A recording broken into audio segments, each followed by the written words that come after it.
I love this deep thinking about the Nutrivore Score. To paraphrase this question, does the Nutrivore Score account for things that we want to limit in our diets? Or is there an additional score that might mark added sugars or high sodium?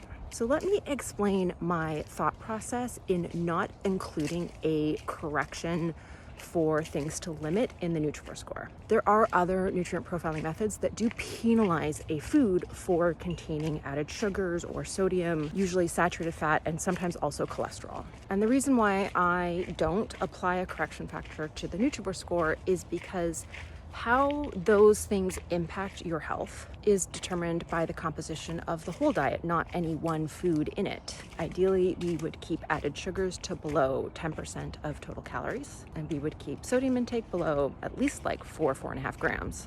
Ideally, more like 2.5.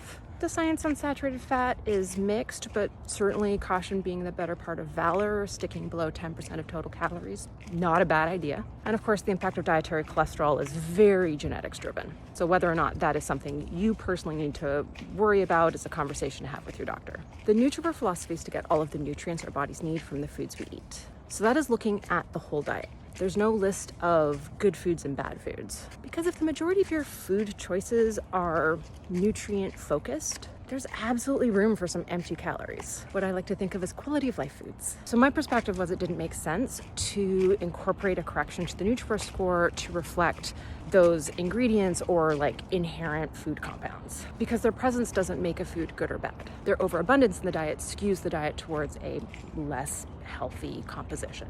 And instead what I've done is included very detailed nutrition information on nutrivore.com for each food that's featured there so that you can identify those foods that do contain added sugars or sodium or saturated fat and make an informed choice about how much of that food you want to include in your diet. And it's worth noting that sugars and fats do impact the Nutrivore Score because they impact the energy density, which is the denominator. Foods that contain a lot of sugar or a lot of fats have to also contain a huge amount of nutrients in order to have a high Nutrivore Score. Example in this question was making polished white rice versus brown rice. I don't need to do anything to the Nutrivore Score because a lot of the vitamins and minerals in rice is concentrated in the hull.